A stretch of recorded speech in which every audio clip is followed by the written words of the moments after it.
And we're live. Week 7. We're like, what are we? Are we a third of the way through the season? We got Ryan in the booth. Pretty And we got close. Yeah. What's up, everybody? I'm happy to be here physically and be alive. exactly. And David should be hopping in here in a few minutes. And anyone else. I finally created a Discord channel so that whenever we are recording, we just hop in the channel, and anyone who happens to be available at any point during the recording could just like pop in, say a few things, pop out. It's a big commitment during the workday to be here for an hour or two, depending on the Let's day. keep it to an hour. Let's keep it Keep it to to an an hour hour. today. We should. And I feel like the more people, I love the banter with more people, but it's bad for time efficiency. But it's not about In time. I time's think best. anyone who watches these videos watches them no matter how long they are. They aren't going to be like, it's an hour 20, I'm not watching it.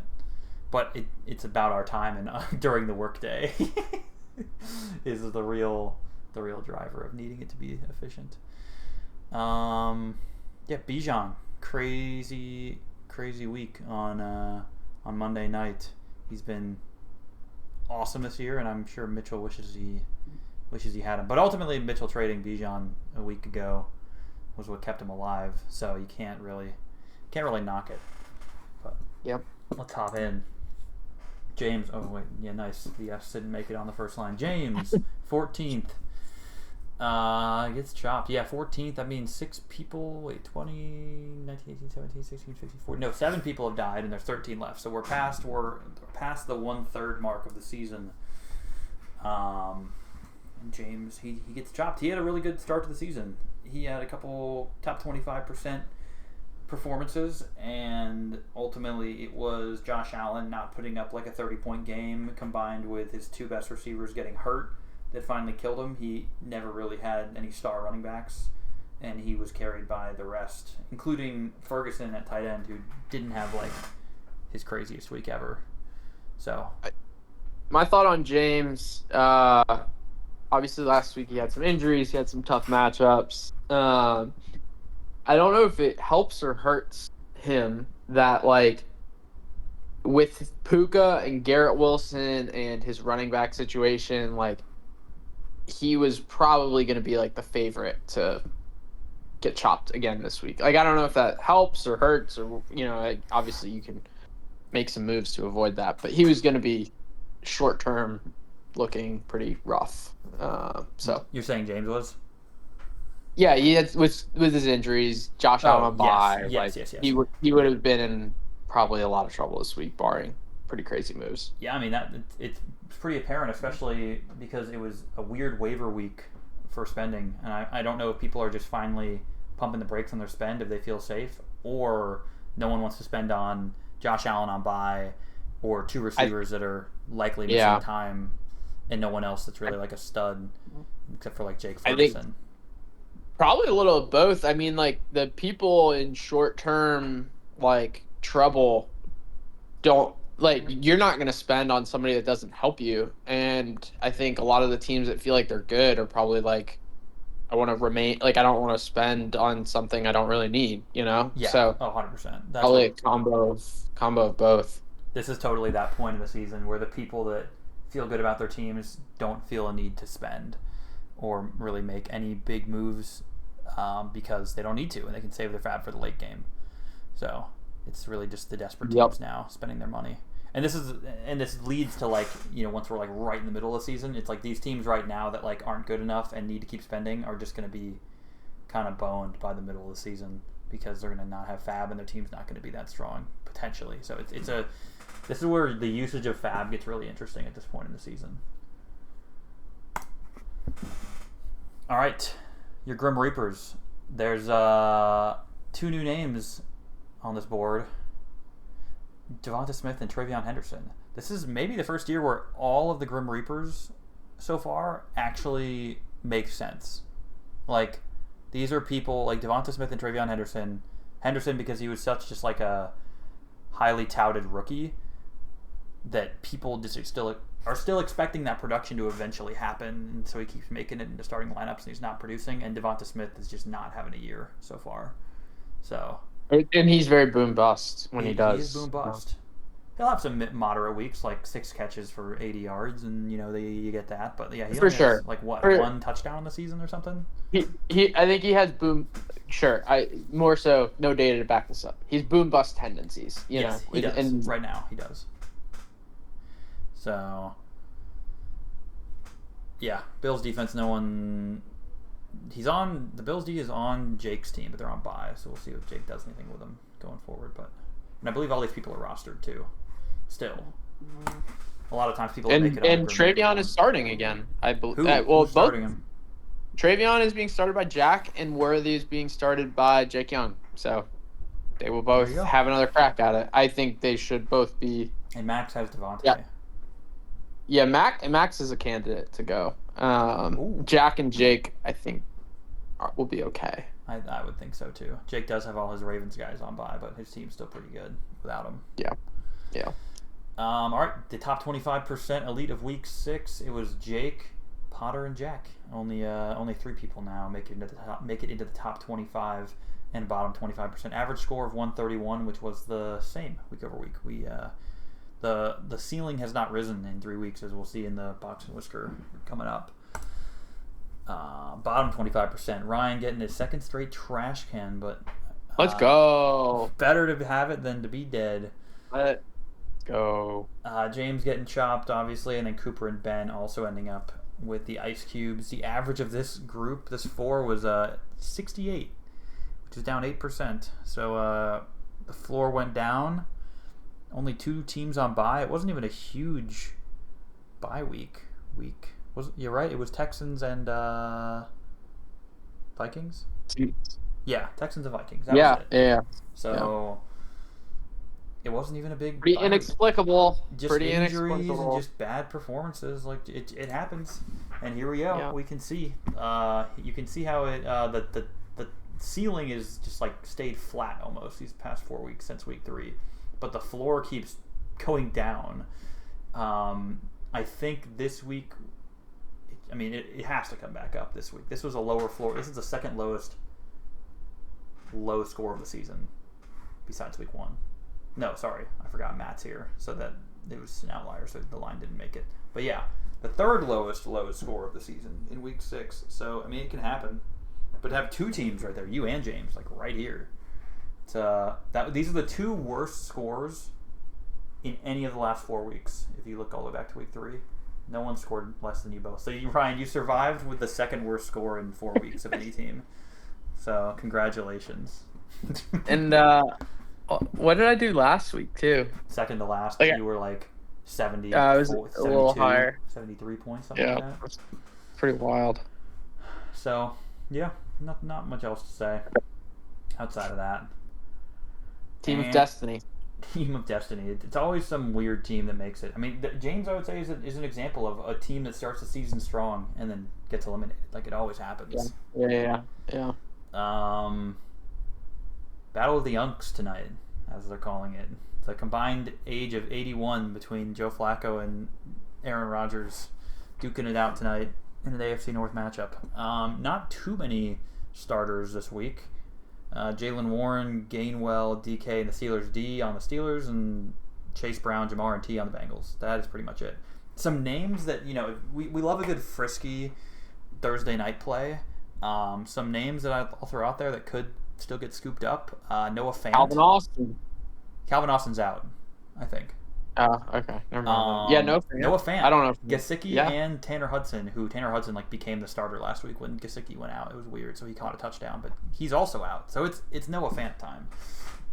There's a world where he has a good game. Steelers have a good D, so I feel like Flacco might just need to dump it to the tight end a lot. Also why Chase Brown might have a game. But both quarterbacks also just sitting on waivers, and there's a world where Aaron Rodgers could have a really good game, where Joe Flacco could also have a really good game. He's no stranger to the Steelers. So, Jake's still starting Geno Smith. So against the Chiefs, I would rather start Aaron Rodgers or Joe Flacco than Geno Smith this week, but that's just me. Yeah, that's a weird one, but I think he'll be all right either way. Yeah, he will be. The rest of his team should be fine. Steelers favored by 5.5, over under 43.5. Pretty mid over under kind of to be expected. You could get anything from this game. You could get a really low scoring where they both score less than 20, or it could just start blowing up and be a really high scoring game. We will see. Flacco now has another week to learn the offense, so has had another week to learn the offense, so it should get better. Monday night, another doubleheader. Like, what is? I didn't realize there were going to be so many this year. So rip to anyone who has a Texan or a Seahawk and is sweating it out because that game starts at 10 p.m. Oof. So it'll be over by like 1:30. If I'm in the same position I've been in for the last 2 weeks, it'll be a lot of fun to be needing Tez Johnson to come through for me on surviving. That'll be fun. Real interesting to root for, assuming I don't do any crazy trades. 50-50 on starting Woody Marks. I don't know. The Seahawks have a good D, and I have other options. But it is nice to have a Monday night player, one, so you can make a desperation move if you need to. And Woody Marks might actually go back to producing again like he did 2 weeks ago or 3 weeks ago, whatever it was, before the bye. So that's something to monitor. But yeah, there's some good player like JSN. I guess JSN's on Jack's team, so he's probably fine. Really, it's about looking at who are on these teams, who is starting people from these teams that is like not a very safe team, and I would need to look at that real fast on Sleeper. Fleming's got Cup. Mitch has Barner. Yeah, those could absolutely come into play. Could come down to a Cup and Barner. I think Fleming and Mitchell are both not super safe teams this week. I would agree. I have Tez, obviously. I'm not starting Shepard. Fleming also has Chubb. Fleming will have Cup and Chubb in this game. Ben has JMO. I don't think Ben is overly safe. Jack has both Nico Collins and JSN. So those are guys that easily could be like desperation trade targets, Nico and JSN, for anyone that's going into this game or Monday night in general, not feeling safe.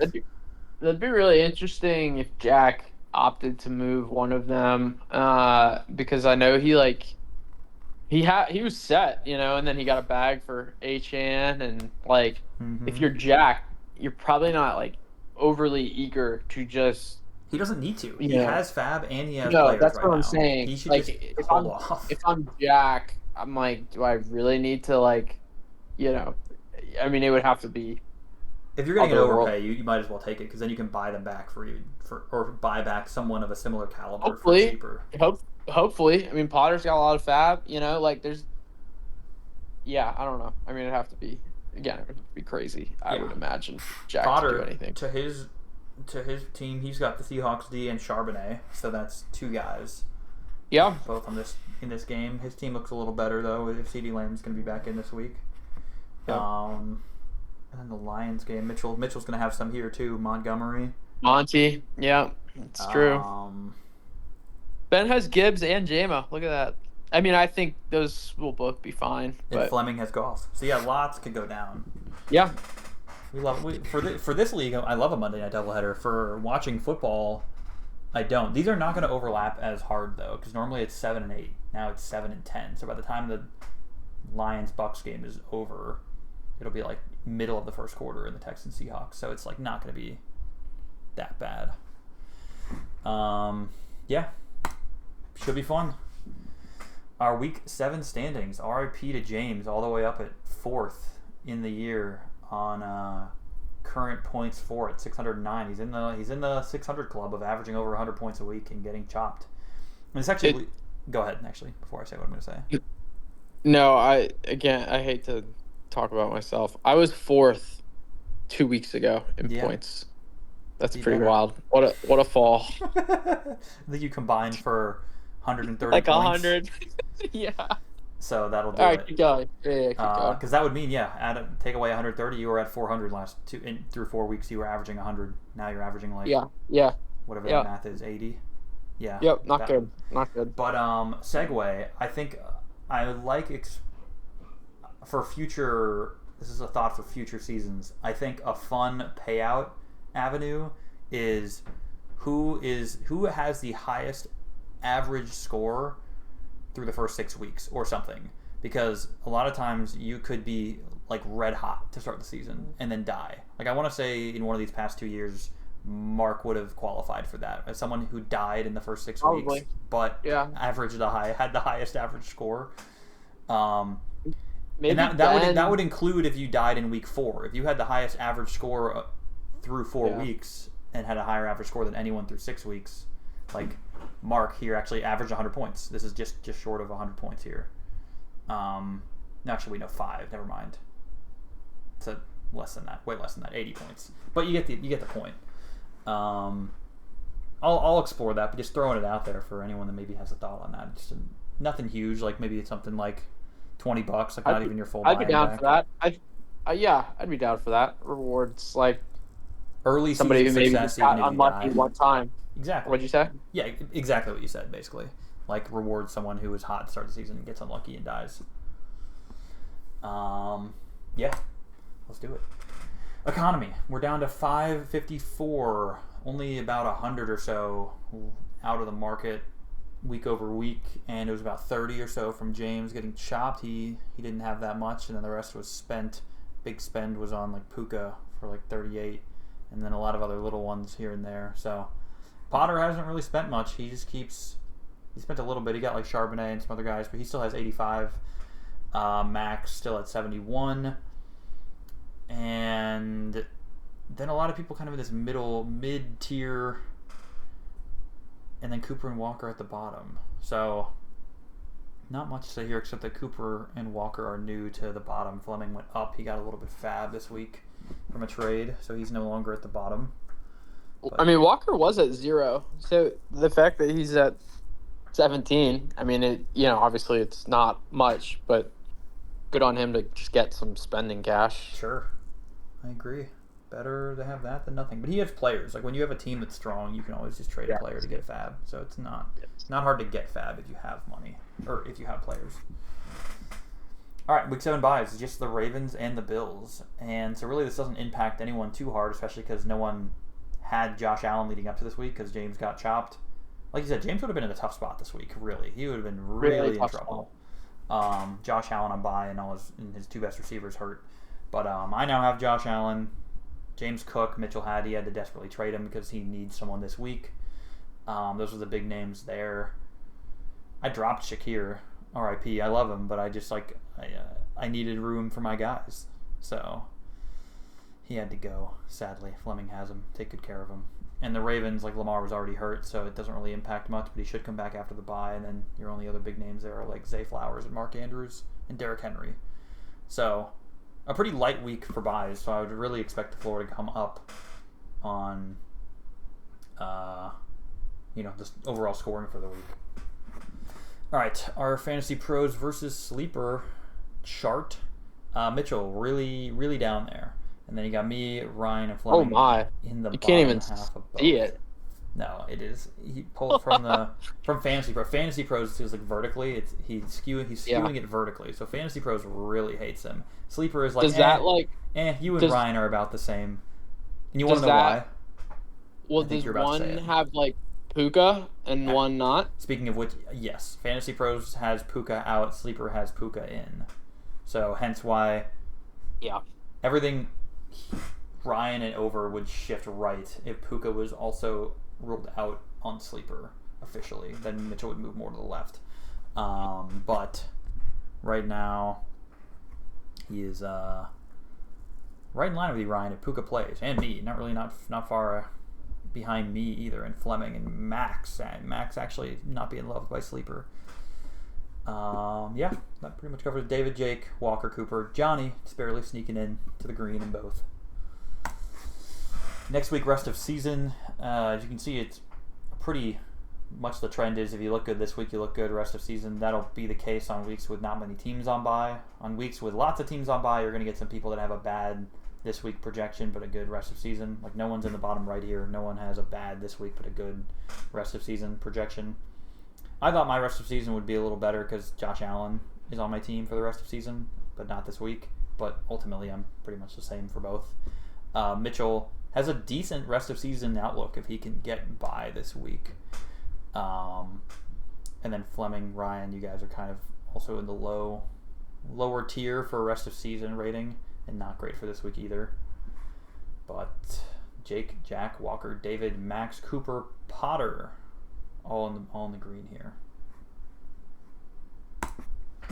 Position strength versus budget. So I've kind of made some tiers here, and actually kind of bad timing, because now if I were to take the lines away, you would look at this. The trend is supposed to go top left to bottom right, but what is this?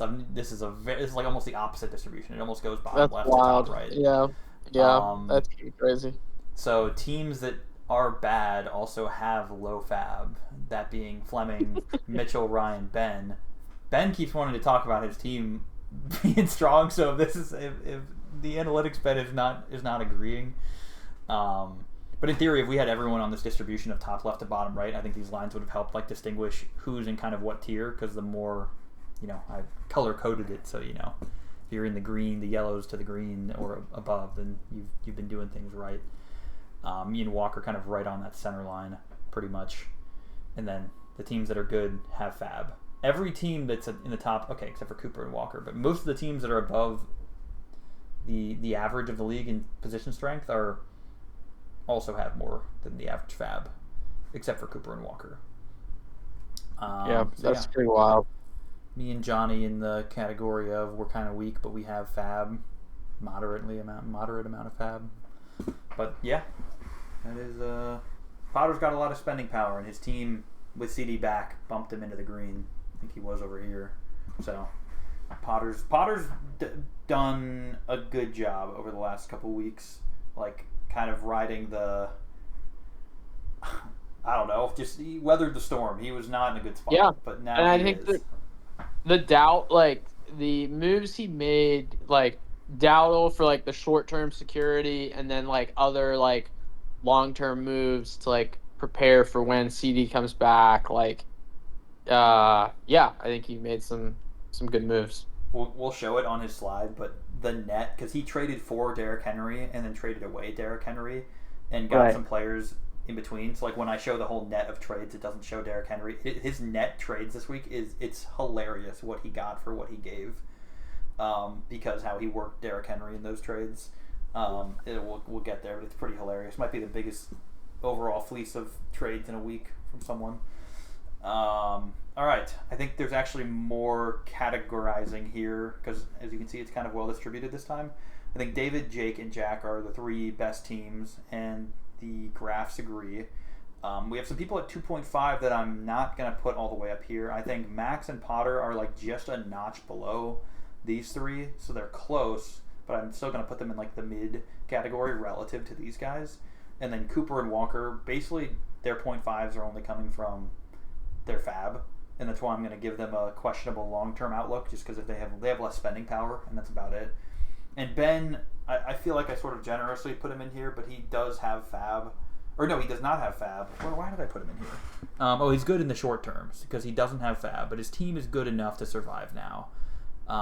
He's not as good as Walker and Cooper, but he's not bottom 5, I don't think. So I think he deserves to say he's probably good in the short term, but not a great long-term outlook.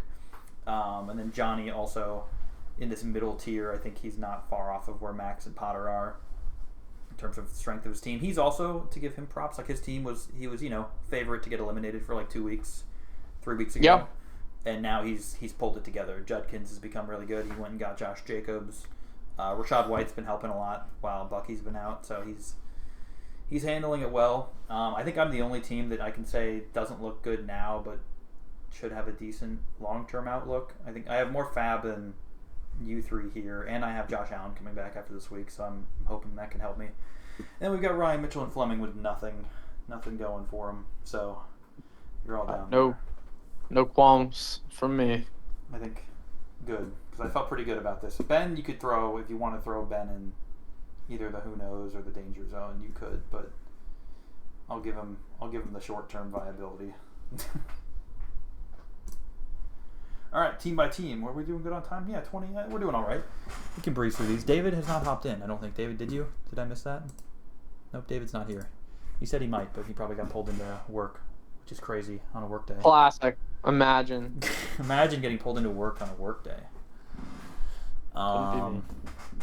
All right, Jake, Bijan, Scadaboo, CMC, just blowing it up for him, and they should continue to do that. Currently, he's starting 2 Chiefs, both Worthy and Hollywood Brown, with Rashee Rice coming back. So he's really just doing that because he doesn't have Mark Andrews or Zay Flowers this week, but so he should be fine. And then Geno Smith. But the running backs and Jamar and Darren Waller scoring like almost a guaranteed touchdown every week, I think he should be fine. He didn't do much this week. Waller was not overly impressive last week. I think he got a touchdown on like 2 targets. Well, the Dolphins aren't impressive, so. Actually, never mind. Not gonna help people. Okay, Keep it moving. Yep, keep the mouth shut. Keep it in your pocket. Waller looks great this week. Keep starting him. That's what I was gonna say. There you go. Worthy, he gets Worthy and 11 from Ryan. Ryan, you get Jalen Warren from him. Ultimately, Ryan, because you also spent to get Worthy from me. You really spent a lot to get Warren, but you can't look at him. And, you got to do what's good for your team. And if you were out on Worthy because Rashee Rice is coming back, then it is what it is. I don't think he has a ton of long-term viability. He'll have good weeks, like for sure. But a lot of mouths to feed in that offense. I already have Kelsey. I think Kelsey will get the ball regardless as a tight end. But I mean, Rice, Hollywood, Worthy, not including Thornton, Thornton's have done. 5 running backs. I think Hollywood is the one who really sees. They should trade him. As a result. They should trade. They need to trade Hollywood. Dude, I was watching a reel on hey, try to name all the top wide receivers drafted in 2019. Hollywood Brown was the first receiver taken in the 2019 draft. He was a first round pick. Crazy. He was the best receiver coming out of college, apparently, based off how he got drafted. Funny, yeah. I think Xavier Worthy actually stays moderately productive. In a way, he'll be productive in a different way. I think he'll actually get more targets, and it'll be less boom bust. I think he'll be a safer floor now. I can see that. More coverage on Rashee Rice, but I think probably he'll still be boomy busty, but with a little bit safer of a floor. Hollywood, though, I don't see it. Jake didn't do too much this week. He's got the Bills D. They are one of the Grim Reapers, but they're on bye this week, so he's not starting him. He gets his first star, $6. Potter getting his first positive accolade of the season. His team's kind of finally turned the corner. Dowdle, I'm really curious to see, and I'm kind of hoping it's kind of a lose-lose for me, just to make this about me, even though it really shouldn't be, because I could have gotten Dowdle for 8 fab before he popped off 2 weeks ago for the first 200-yard game. That's what Walker had. I'll throw our chats out now because it's 2 weeks removed. Could have had him for $8, but I didn't do it because I thought he was a 1-week start, and I thought Chuba would be back. But now that he popped off twice for 200 yards, Chuba might not be the starter anymore. How do you just take that and say, yeah, sorry, Rico, you're going back to the bench when Chuba's been kind of unimpressive to start the season? I bet you my split guess is a pretty 50-50 split. I think so. Yeah. And they'll ride the hot hand they're the Panthers. Is Ben starting Chuba? I don't know. Let's take a look. After glazing the $0 pickup. I mean, to me, it's upside. You got an upside. Yeah, I don't hate for it. 0 fab. He is not starting him. One, because he's still questionable, I guess. He expects to play, though, is what it says. Calf. I don't know who I would start him for. Why is he getting 11? He's been kind of good, but also he's only scored over 11 twice this year, so it is kind of a. He got 4 last week. Anyway, whatever. 5. Very consistent. 4 catches for 5 straight weeks. It's what he does on those 4 catches is what matters in the 2 weeks he gets. Yeah. That's funny. So yeah. But to go back to Potter, yeah, good job getting Dowdle. And then he trades away Derrick Henry. Oh, here's the net. He trades Ramondre to get Dowdle and T. Higgins. That's pretty good. The fab ended up netting out to exactly 0. And so it's easy to kind of ingest this. But think about it, wow, he got a better running back and a decent enough receiver for Ramondre. That's pretty good work there. Charbonnet and Tyjae Spears for $2 each on waivers to get some RBs in the lineup. Luther Burden seems to be on the up, so he'll probably stash him for Yeah, now. I like that one. $85, a lot of fab to work with, and his team is pretty solid. If Rico Dowdle can put up 200 yards a week, you'll be good to go. Also, funny stat: Rico Dowdle is the only running back, and I forget what the time frame was. It was like at least 20 years. He is the only running back who's ever recorded back-to-back 200-yard rushing games. So I also saw something that I think he has more rushing yards than Saquon in 2 games. sure, Than 100%. all years. Saquon has not Yeah. had any 100-yard games this year, right? Maybe one. I don't know. It doesn't feel like much, like many. If it is, it's Cooper's team. Bayes, Barkley. He's had 0. One was 88, and that was his best game.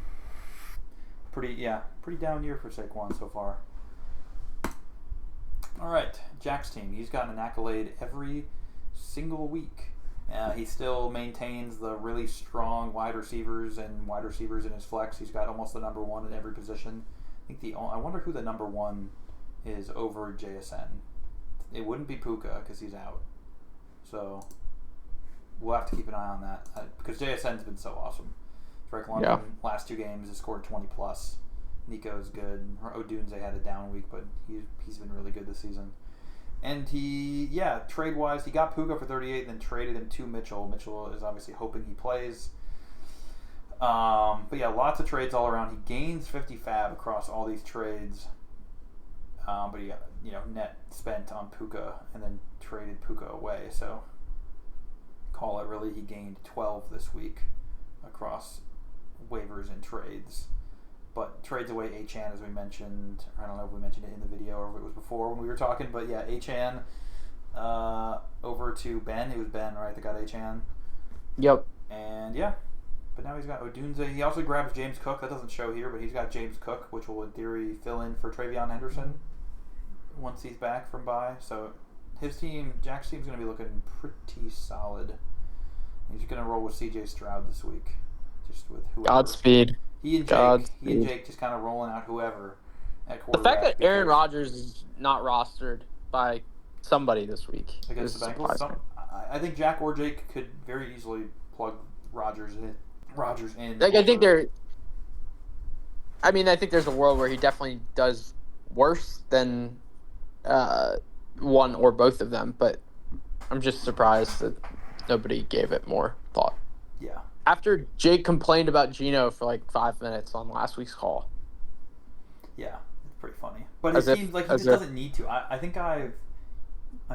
Get him for 0. Like I've he's got there, 3 quarterbacks on my team, and I was kind of hoping I could someone out there is going to want a quarterback upgrade, right?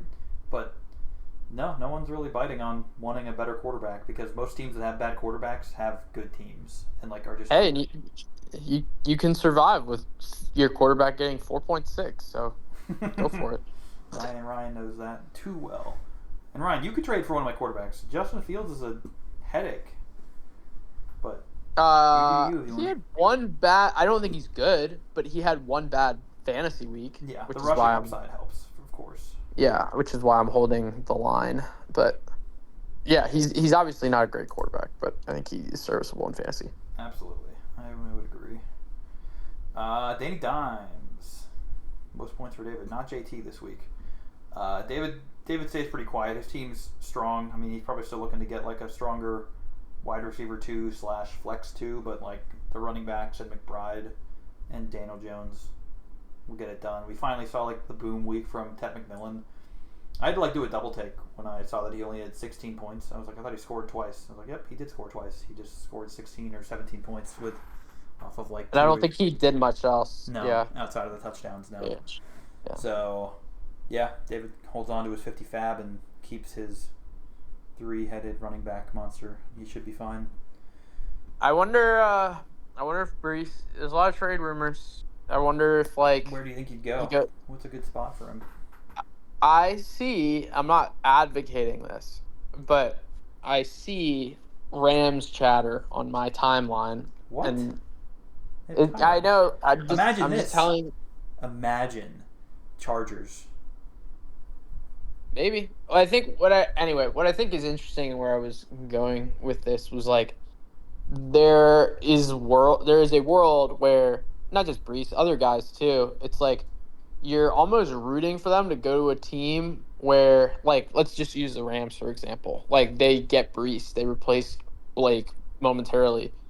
It hurts Kyron and like I think if Yeah, you are on a team that is like good, not owning you're them. like, yeah, you're like hoping like if he goes somewhere where there's an established running back, it's like now all of a sudden they both become less attractive. Anyway, just I an agree. interesting thought. Yeah, and if it Yeah. was the Chargers, then as soon as Hampton comes back, they both become kind of Yep. awkward. It's like Yep. what's going on Yep. here? Now you have a split, and both of them are, both owners are I don't. probably frustrated. I don't think the Chargers do that. I think they like who they have, and they'll Yeah, I think so too. get by So with too. Hampton. It would hurt me with Vidal in the meantime. Please don't do that, Chargers. Um, Did somebody just hop in? Did I just come in on my own slide? you did. You did. Welcome in. Wow. All right. Yeah, we were about done. That went way long.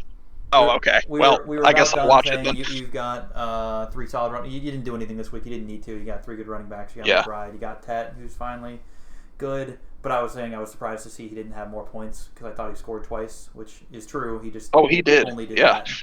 And then Daniel Jones, still good. So Yep. and we were talking about Brees getting trade rumors for Brees and how it could be beneficial for those not involved in Brees and wherever he goes for him to go to a team that already has an established running back. So it net hurts both Brees and the running back of the place he goes. Like Brian said, he heard Rams is a rumor. That makes no sense to me. But apparently it's a rumor. Gosh, that would be Kyron horrible. And Brees. So yeah, that would be bad for everybody. Yeah. Why would you do that? So I think they just signed Kyron to an extension. That doesn't make any sense. Why not the Cardinals? See, that actually makes sense. That one makes a team that needs a running back. The thing about the Cardinals though is, well, I guess that depends on if they believe in who's their backup that got hurt. Well, no, their season's over. We all know that. Come on. Yeah, if they believe that Trey Benson is like the long-term solution at running back, then they probably wouldn't do that. But if they've seen enough to know that he's not it, then maybe they would do something like that. Yeah, I'll just hope it doesn't happen because in more likely than not, it would probably end up worse for fantasy. Yeah, I agree. So I'm hoping. I was saying Chargers, but for my sake, I hope not because I have Vidal. But that would also make no sense at all. Omarion Hampton is their future. Yeah, I know. So yeah, it's a fun thing to monitor. I don't know if he gets traded though. I don't think he will, to be honest. But I think he's gone. Okay. I mean, he's gone after this season. It's either he's either going to get traded this season or he's going to go somewhere in the offseason. Exactly. I think he's gone in season. That's my take with no real data. But just a lot of rumors for him to stay put. Anyway, that was fun. I'm getting the call now, so I'm going to go. All right. We'll see you, David. Fun to have see you. Ya. See, guys, this is why you need to join the Discord. You can just hop in and say a couple things about your team and then hop out. You don't have to commit any time, any real time to this. Okay, we're on to Johnny's slide. Jacobs, Drake May, Rashad White. Rashad White's been a solid fill-in for the past, we thought it'd be 1, maybe 2, and now it's going to be 3 weeks. So, got good value out of the trade for Rashad White. That's a guy I probably should have gone for, but I'm alive, so I guess it's worth that I didn't spend it. Yeah, really solid out the running back position. Looks like he's going to roll out Michael Mayer this week, which isn't that... It's a fun play. I think he's had a really good week last week. They just got the Chiefs this week. But he gets worked into that offense for sure. And I believe Jawan will be playing. Last week he played, but barely did anything. Pearsall is likely out, so he might be in line. Oh, and it's still to be seen what quarterback plays. Both Mac Jones and Purdy are hurt. I think Mac Jones is less hurt than Purdy, obviously, because he's been playing through it. But we might see another Mac Jones, Kendrick Bourne week. But I'm of course monitoring that to see whether to start Kendrick Bourne or Pearsall. If my luck, Ricky Pearsall plays and I start him, and then frickin' Kendrick Bourne still has a week. But I think Johnny starting Juwan Johnson, because last week he did not, even though he probably was. Yeah, he's not. Johnny's rolling out Tutu Atwell instead. Wow. Yeah, not Bam Frisky. Knight and not Jawan Johnson as it's showing here. He's starting Gary Judy at the wide receiver 2. Or Jawan Jennings, sorry. And Tutu Atwell at his wide receiver 2, flex 2. Some fun. Tutu's fun. I mean, him and like Whittington both have lots of opportunity this week if Puka is out. So, yeah. Could be a fun one. Oh, wait, I totally... Yeah, I did.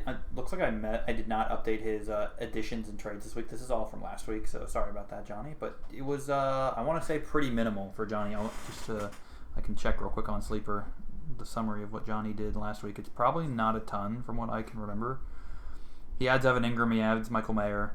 Or no, he just dropped Michael Mayer to add Ingram. So actually, this is going to be Ingram now. So that's new as of like midday today. 2-2 Falcons defense. Bam Knight. Yeah, no big moves, but he had some guys that he can work with, and no trades since the Rashad. So, yeah, that's Johnny's team. Fleming, another kind of middling team at this point in the season. He does get 8 fab back, but loses Derrick Henry. That was sort of a questionable panic move at the time. I mean, I know Henry was upcoming, had a bye upcoming, and was kind of slumping a bit, so I think Fleming just didn't want anything to do with that and just got 8 fab and another startable for now player into his lineup with Ramondre. DeAndre Swift had an awesome week last week. Pickens has had a nice run here. I think he scored for like 5 weeks straight ever since week 1. Wonder if that continues with CD. Right? Because CD got hurt in like what, week 3? So I think so. We did see Pickens scoring with CD in, but will it continue? That is a good question. I would imagine his production still continues to some extent, but maybe not as much. Debo, in theory, has a really good matchup this week against the Cowboys. Whether or not Terry McLaurin plays should be a good play. And as we were mentioning earlier, he's got a lot of potential players playing on Monday. Jared Goff, Laporta, Cooper Kupp, a lot of guys that could come. Oh, and then Nick Chubb potentially. I think this is Gainwell here, but I think he has Nick Chubb in, so we'll keep monitoring for that. All right, Max's team. He is. I don't know, his team. He made moves this week, but ultimately net he was like about the same team as he was before. I think because he gets Justin Jefferson, loses Amon-Ra, gains fab from that. I probably like that side because you're getting 18 fab is kind of a lot at this point in the season, so I think that's probably a net positive move. Gets Garrett Wilson, stashes Garrett Wilson for a pretty cheap number if he can get him back from injury. I think it's going to be like 2 to 3 weeks is what it sounds like. Probably not IR. And Devonta Smith, who's on the Grim Reaper list, but can be serviceable. So he net gains fab and pretty much stays the same. He has some depth pieces now. So, yeah. I think do you have any thoughts, Ryan, on Max's team? Still got Pacheco at the 2. Yeah, I mean, it's funny. I like Pacheco this week. I think they blow out Las Vegas, and I think maybe they use that as a, get right Pacheco game. Even though he was good on Sunday night or Monday night, whenever they played. Like he doubled Kareem's carries. Like maybe there's a world where they try to get him more work. I think Max touched on that last week. I'm curious if they continue to just send Kareem out there in the red zone, in which case maybe that's great for Mitch this week. I see but Kareem, no, it's a Kareem week. It's my prediction. That could be. I think Mitch would love that this week. But no, I mean it's funny. I feel like Max's teams had some injuries, and all of a sudden they went from a wagon to very not safe. But Goddard's been great. Jettas will be good, presumably. So I think, down week last week, but solid overall. I think Max has enough, but maybe will be sweating more than he has for probably all year. Yeah, for sure. Definitely cooled off from the hot start, but the 71 fab puts him in a good spot if he can make it through a couple weeks. Because the players are going to keep getting better and better that get dropped from these good teams, unless it's, honestly, me, Ryan, Fleming, Mitchell. are probably the least exciting teams to get chopped from a player perspective. Yeah. So yeah. And that leads to me, the unexciting roster where Wandale's my highest scorer. Just wait till you get to mine. 2 times in a row where my Thursday night vibes play ends up being my highest scorer. Kendrick Bourne was also my second highest scorer this week, so go scrappy wide receiver dudes that I got for pretty much $0. Subtle flex, but that's all I have to be excited about at this point. I'm excited about Josh Allen in the future, although my quarterback was not a problem area for me. Jordan Love and Caleb Williams, but in theory, I think I'm becoming the team that I don't want to be, which is a team that's reliant on a good quarterback, because he's probably my only late game player on my entire roster. So yeah, Rome wasn't built in a day, but I got one. I've got one late game player. So we'll get there slowly. Vidal's gonna be good, hopefully in the short term. I hear Hampton might not come back until after their bye, which would give Vidal 4 more starts, I believe. Which, if he's as productive as he was, that's really helpful for me. Might go down as the best move I've made all season if it works out that way, but we're not going to overreact to 1 week. But he is available. I'm willing to trade him for those that need some short-term viability. These are all trades that pretty much happened last week. I got Vidal and Chase Brown and netted getting $6 and traded Chuba and Worthy, which I feel pretty good about. I feel like I traded away 2 guys that are on the outs. Chuba potentially being more in a split backfield now, and Worthy also going to be losing, in theory, production from Rashee Rice returning. So I feel good about the moves I made last week, and we'll keep going from there. But I'm pretty mid, still a pretty mid team. A lot of yellow. We'll live with yellow at this point. A lot of green on Walker's team. He's definitely got one of the stronger teams in the league right now. Not a crazy, pretty down week, I would say, for his team. But now he adds in Devontae Adams from Ryan. He gets Rashee Rice, who he bid on last week, and now he's back from suspension. He's getting Addison back from bye, and now he got Krosky on a trade. So I like Krosky a lot. Yeah, I must not just be as high as everyone else. I think he's solid, but his snap share still isn't dominant, which is weird. But they don't give the ball. They don't hand the ball off to anybody else, really. I know. Yeah, he's still okay. No, last week he got 66%. He was below 50% every week until last week. So he finally got the majority share. But I wasn't bought on it fully yet. But he will probably bought in on it now. And he's getting Kittle back. Kittle back is huge. So he traded for Kittle with you, Ryan, week 1. Forever ago. Yeah. So a lot is coming together here for Walker. His team should perform much better this week.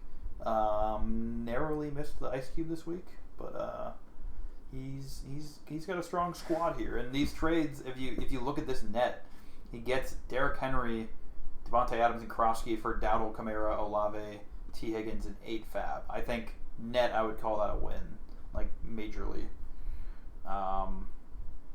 Upgrade. I mean, assuming Dowdle comes back to earth, and he's upgrading Kamara to Henry, Olave to Adams, and T to Krosky, I think, and he barely had to spend. I'd say that was a net big win for him. All right, Mitchell's team in a Hey bit guys, I'm back of trouble, and David's back. Hello. for about 15 minutes, and then I gotta go again. Okay, hopefully we're done. done. We better be done in that amount of time, or else we're well over an hour. Mitchell's team, tough looking squad here. When you're 13 is last, by the way, so he has the worst RB1, RB2, tight end, flex 1, and flex 2. Oh, you know what? They're assuming Terry McLaurin is not playing, so that is not. This is assuming both Puka and Terry McLaurin are not playing. I think he would still be 13. Terry McLaurin, the flex 2, 13th? Are you kidding me? No, I'm saying if McLaurin doesn't play, whoever he picks up will still be 13. But yeah, I see what you're saying. Probably. Quick look at who are the bad flexes. No one this way, I guess. Oh, there it was. There was one of them. Hollywood, 11, yeah. And then the rest are going to be after Mitchell, probably. Ben, Alec Pierce. I think you can do better than Alec Pierce, maybe. Yeah, that's fair. That's fair. Ben's Alec... not starting Alec Pierce. Ben isn't starting him. Okay, well then the analytics thinks whoever he is starting is worse. So. QJ. They must think he's not. They must think he's not playing. Fantasy Pros is very like, I'm assuming you're not playing, and then Sleeper is a lot like, I'm assuming you are playing. Sleeper is the other way around, man. Yeah, Sleeper thinks McLaurin and Puka are playing. If both of them do play, Mitchell's going to be feeling a lot better. But right now, this is... My God, I'm getting a lot of group teams messages. There's no way Puka plays, right? No, like I haven't seen anything. I haven't seen anything suggesting that he would. And they're playing overseas, right? Aren't they going to London or something? Yes, they are. So this is going to be... His flexes are going to be, assuming Puka's out, will be Mims, and if McLaurin's out, it's going to be Hawk, and that's all he has on his roster. Otherwise, he's got to pick up other people. But he has A.J. Barner here, actually, not Hawk. So both are probably a toss-up. I don't love Hawk with J.J. McCarthy against the Eagles, but we'll see. Maybe J.J.'s going to come back better now that he got to sit and kind of think about mature how bad and he learn. Is McCarthy starting this week? He is. Oh, wow. Okay. So, yeah. He's not looking great. Green trade pending right now. Ben gets Devonta Smith and 7. Dude, what? Okay, Kamara is going to be on everybody's roster at some point this season. That is... You should keep a tracker, just as a suggestion going forward, just because it'd be fun. And if it's too much work, then just shoot this down. But it'd be fun to keep track of the most traded players, like because you have a list of like the Grim Reapers who are the most common players on the chopped teams. It would be funny to see like which player has jumped around teams the most via trade, not Derrick via like Henry waiver. has been traded a lot. Kamara's been traded a lot. A lot of the top running backs have been traded a lot. Like I feel like Achan's been moved around. I guess some of those are Shakir, JMO, yeah. JMO, yeah. Nico got moved around a lot. Cortland Sutton got moved around a lot. I cannot keep track of Kamara's perceived value.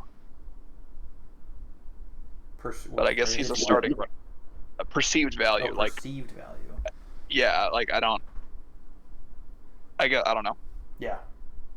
Well, I guess once you need a running back, he starts to look pretty appealing. Yeah, he does, I'm sure. And Max was kind of looking for a running back from what I understand. Mitchell, ultimately, so his moves this week, I mean, he had the big kind of blockbuster that just happened, this morning? He gets Puka and Diggs in 10 fab for James Cook and Odunze. James Cook on bye. Odunze coming off of a down week, but has had a really good season. So I think I look at this as this is a net, potentially long-term positive thing for Mitchell if he survives, because 10 fab is meaningful at this point in the season, and Puka is the best player in this trade. He's just hurt. But James Cook and Odunze are both like top 10 in their respective positions right now. That is a risky trade. I just risky, but like I think he would have had to have assumed that Puka is playing this week, and I don't know why you'd assume that. Because the app, we're on Sleeper, and Sleeper thinks he's playing for some reason. I don't know. The other one, I'm not. The analytics backs me up. I didn't realize they also had him at 13th. But the Bucks D against the Lions, that's a treacherous. That's and Mitchell's pretty a Lions wild. fan, so I think he might make a move there. But for now, it's the Bucks against the Lions in there. All right, yeah, Puka playing will really kind of. It seems like he's not going to play, but that'll definitely be a huge factor into how Mitchell feels this week. Ben's team, he's got Dak leading the way again. He's been a solid starter, scoring pretty much 20 points a week. I don't actually have the data to back that up. I didn't look at it, but it feels like he's scoring like 20 points a week. So that's always solid from the quarterback position. Achan and Gibbs are a solid pair of running backs. But then after that, it's a little shaky, but he has guys that he can get by with. He now does not have Kamara here. And in theory, I guess he would start Devonta Smith. So he's kind of adding in another risky guy. Like J-Mo, Shaheed, Devonta Smith, that's got to be like the... It could get combined 0. And could get a combined 5 points. Less than 10, let's say. If they all have down weeks. Ertz has done 0 before. Alec Pierce, I don't think that's who he's actually starting, but has had bad weeks. So yeah, it's pretty shaky outside of the running backs and quarterback, but that sometimes is all you need to get by is your top guys that'll score a lot. Yeah, lots of trades. He ends up trading away Krosky in 51 to get Achane, Jamo, and Kamara. And now, let's add this in. For not Kamara out of that, because he now traded away Kamara. He now adds Devonta Smith and spends 7 more, so 58.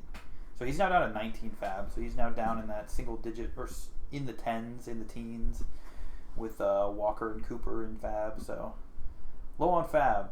And I don't see Kamara as he got fab. Sorry. He's at 33 now. Ignore what I just said. We're going to move on. Decent enough to get by, I think, for now, has been. Cooper's team had a down week for sure. I mean, as we mentioned, Saquon has not had a crazy season, but he's getting Jordan Mason back, and Aaron Jones is supposed to be back next week. So we'll see how that impacts Jordan Mason. Amon-Ra, Ladd, Jake Ferguson, he adds into the bunch. That was really the only major thing he did, other than the Amon-Ra for Justin Jefferson swap. I mean, Cooper's low on fab, but I think his core, Amon-Ra, obviously endgame. Igbuka, when he comes back, probably endgame. Yep. Ladd seems to be regaining his form. Maybe not endgame, but like Ferguson could be endgame. Pretty close. Endgame. Kenneth Walker's maybe an endgame flex. That I don't know. He's a weekend. Right. Maybe if he's floor, like your last flex 2 endgame, sure. Outside of... Go ahead, actually. No, to finish that thought, like, I think even though he's low on fab, like, and he had a scare last week, I think his team is overall pretty strong, obviously, as evidenced by the charts here. Yeah. I think this is a team that you can, outside of bye weeks, I haven't looked if he has a bunch that are going to stack up at any point. Outside of bye weeks or any injuries, like, he could probably last like 4 to 5 weeks without spending, and then in that time, 14 fab will become extremely more valuable, and he can get more. Agreed. So, that is that. And Ryan, here you go. Trash can number 2. Steelers D, baby. Steelers D. You barely had. Some people had people with single digits in their top 3, like Cooper and Mitchell, and Ben. Not Mitchell. Cooper and Ben had their third highest score being a single digit score, so pretty low scoring all around. You barely had anyone. You didn't have anyone score over 12, so that's pretty funny. Yeah, no position players over 11 is maybe not great. Yeah, defense wins championships. You didn't have the Steelers, you'd be dead. That's right. You took a bunch of dart. I'll let you actually give the main breakdown, but I look at it. You took a bunch of $0 dart throws on waivers on guys that are probably going to step up due to other players' injuries, and then you did a bunch of trades. The funny thing is I was really just hoping for like 1 or 2. Like I had a bunch of $0 claims. So I was like, when you do that, you're like, I'll get 1 or 2 of them. I got them all, So, yeah, I mean, Tez is starting. I think his snap share was higher than Sterling's, and if Cameron Johnson. His Johnson got, I think, an extra target, but his snap share was lower. There you go. I think I did the math. But so yeah, I think I'll roll with Tez this week. Evans is questionable. David, are you on? Do you know if he's playing? Yeah, I'm tracking that. I'm obviously starting him if he plays, but he practiced, I think, without pads today. I have no idea if he's playing. It's a Monday night game, so I'm probably going to need to use the auto sub for me because I have Evans. But it's genuinely a question mark. I don't know if he's trending one way or the other. I was gonna say, like, for sake of argument, it's probably pretty close to 50-50. I think even if he does play, like, Igbuka is not gonna play, I don't think, and neither is Godwin. So I think they're out. They need another. They got to throw the ball to somebody besides Evans. So I'll roll with Tez. Branch is out for the Lions. Like, the Raiders or the Chiefs threw all over him. I think he'll be serviceable. But to toot my own horn, interesting fact, I crunched the numbers last week.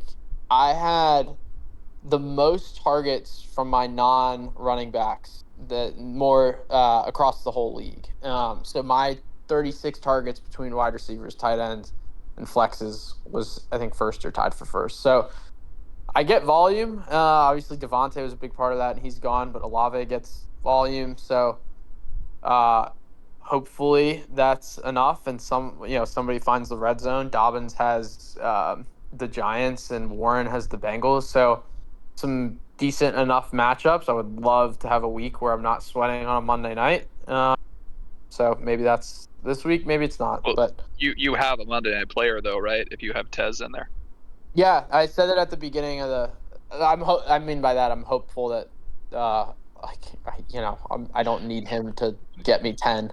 But yeah, it would be quite something to be locked in on Monday night and need like 10 from 12 from Tez. Tez. That'd be electric. Yeah, for I you. think he Yeah. scores. I think he scores. For me, but also when you're the one that survives off of the sweat, like that's way more exciting for you than it is for someone just observing it. Like, Oh, for sure. Yeah, but it's also takes years off your life when there's like a ball thrown in his general direction and it's like just out of reach or whatever. But yeah, I mean, I don't know. I don't really have a long-term strategy. I kind of have needed to just play the short-term survival game, and Bucky will be back eventually, so that'll presumably help. But Eric, I think I'm in a similar position as you in that, Bucky is end game. Maybe Dobbins is end game as a flex too, but other than that, that's probably it. Maybe Olave gets traded to a really good spot, and that's kind of why I did the trade. Was he's been on the rumor mill as well, and I think he's a good quarterback away from being really, really good. So it was a risk I wanted to take for the fab that I could get for Devontae in the short term. And he hadn't been overly impressive with Puka in the lineup. So anyway, That's kind of anything you were gonna add. I feel like that was probably most of it. You're an idiot, and you chose Haskins over Vidal. Yeah, thanks. I was an idiot. That was really, really stupid. I think I'm in a lot of leagues, and across every single one of my leagues, I bid on Vidal over Haskins, and I now have him in like 3 or 4 places, and it feels really good to be right on that one because everyone was looking for Haskins. Well, I think here's what I'll say is like, I think anybody who's watched both of them play would tell you like, yeah, Vidal is better, but it's not what the depth chart said, and so I was like, I'm just saying it was the Cardinals thing. It was the DeMercado thing. He was next up after Trey Benson. People thought, oh, Trey Benson goes down, it's DeMercado. It's like, nope, psych, it's Michael Carter coming off the practice squad. He's the guy. Now it's Bam. They also said that ahead of time, though. We didn't have to guess that. They had said that Carter was going to get most of the first team reps. Yeah, they were not as clear about that with Haskins.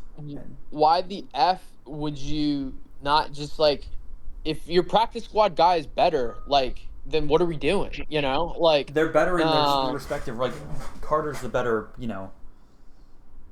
2-down back, and same with Vidal. But maybe they like Haskins in the 3rd-down back receiving role more. That's really the logic. Yeah. All right, I gotta run again because it's 4. But so you didn't quite hit your time. But yeah, I'm gonna drop. See you guys.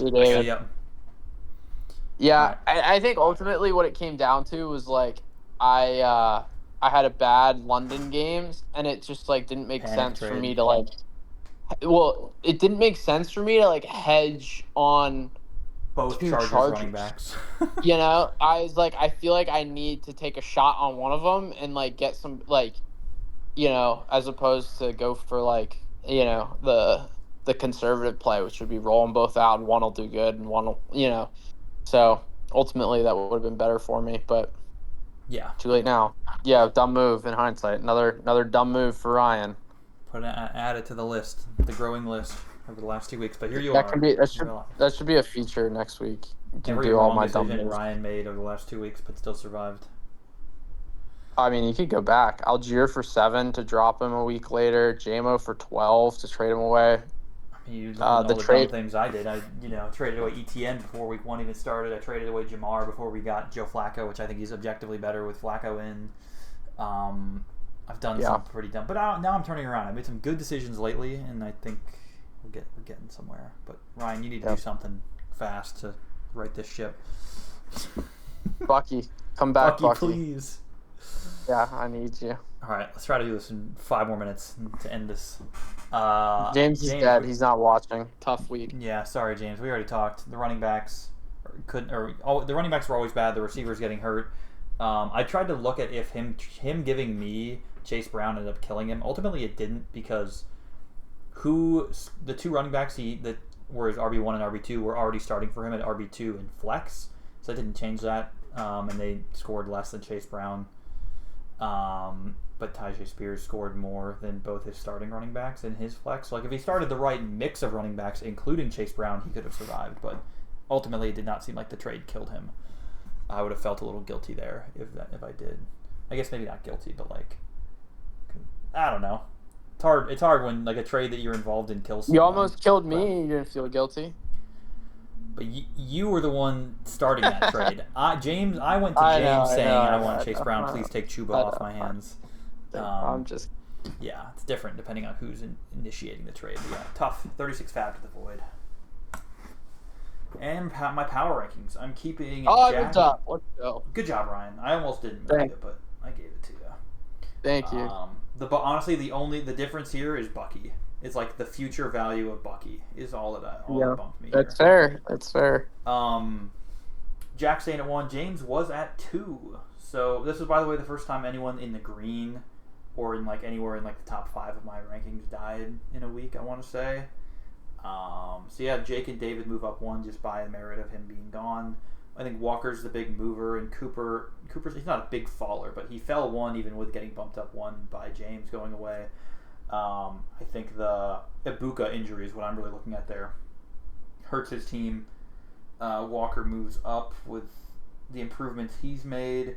Potter also a big mover, the biggest mover with CeeDee Lamb coming back and the moves he's been making that have been beneficial. Johnny moving up a bit too. I think his team has just gotten slowly better and better each week, but he's still not a top tier guy. And then Mitchell's a faller this week with the trade he made and the tough situation he's in this week. Ryan and Fleming still towards the bottom, but I flipped them. So, yeah, that's my rankings this week. And the front line, I should double check if any of this changed. I checked it right before. Mitchell still has 6. Ryan has 3. I have 2. David 1. Max 1. Walker 1. Yep, still the same. So, yeah, I feel like David and Walker kind of just catching strays here. I'm not really sure. People just throwing darts. I respect it. Yeah, I respect it too, because you need to be... It's never been the guy with all the votes that gets out, or else we'd see more numbers over here. We've only gotten 7 correct guesses throughout the season. Ryan got James last week. He was the only one. And sometimes it's a huge benefit to be the only person to guess someone, and then they go out. So... Yeah, I'm yet to get one. I want to get on the board here. I'm on the Mitchell boat because I'm subject to change it if I hear any more news. But Puka not practicing today was really all I need to hear to assume he's not playing.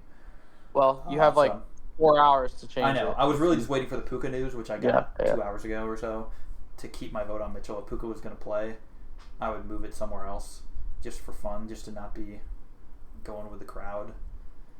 But yeah. I'm not going with the crowd, though. I'm going Eric. That was my... which you asked for votes last week, so I'm giving you votes. Thank you. Feel safer now? Yeah. I don't know. I kind of... My thought process here was like almost just like a regression to the mean. Like we've seen Kendrick Bourne. He's got a tough matchup this week. Like Wan'Dale Robinson has a really tough matchup this week. Like... Yeah. I mean, surely Vidal won't give you 20 every week. How about Cortland Sutton positive regression? He won't put up 3 points this week. Nah, Marvin Mims. It's the Mims game. No. Oh, in the Dobbins game. So yeah, I'm on Eric. I think obviously it's more of a matchups thing, but that's kind of an upset pick. Mitch is definitely the favorite here. I'm in no way feeling super safe. I kind of banking on Mitchell's team being worse than me to feel safe. I'm also banking on another Thursday night. I'm high on Chase Brown tonight. I see him having a game, and I've been right on a lot of Thursday night things so far this season. The vibes play again. Except he's not a vibe. He's in my lineup no matter what. Like I think he's not benchable, but I'm not gonna go out and say he's a vibes play and I'm a genius for starting him. Like you're starting him. I know he's been kind of bad, but not bad enough to bench. He's got a floor of like 8, so I'm gonna live with that floor, and I think he'll score a touchdown. So mid-teens play is with the hope. But yeah, that's it. We can wrap it up here at an hour 10. We failed again the mission without even other people here really to add more time. But yeah, it must have been like the team slides. We moved pretty fast. You talked a lot on your slide. Yeah, okay. Which was right at the end. Yeah, but we were running long before that. To be honest, yeah, it happens. Hey, no one's complaining. Anyone who's watching this is watching it anyway. So, but awesome if you you're still here at an hour 10 and you've watched every one of these every week. Props to you. But Ryan, closing thoughts. Any names that should be on this board here that aren't? My vote was going to move to Fleming. Is Max on here? Max is on here. Yeah. Fleming's a name that could get thrown on here. Yeah. But I'm surprised. I mean, I guess there's, Mitch is the odds-on favorite. I think I'm more surprised it's not like a more evenly distributed, group like last week. But I think that probably has more to do with Mitch. But I think there's a handful of teams that, I mean, Ben could be on here. Fleming, obviously, Ben and Fleming are probably the only two lower-ish tier guys that could get a vote, could get a stray. Yeah. But yeah. Mitchell is for sure the front runner. All right, guys. Don't get chopped. Don't get chopped. Fun week. See you guys next week.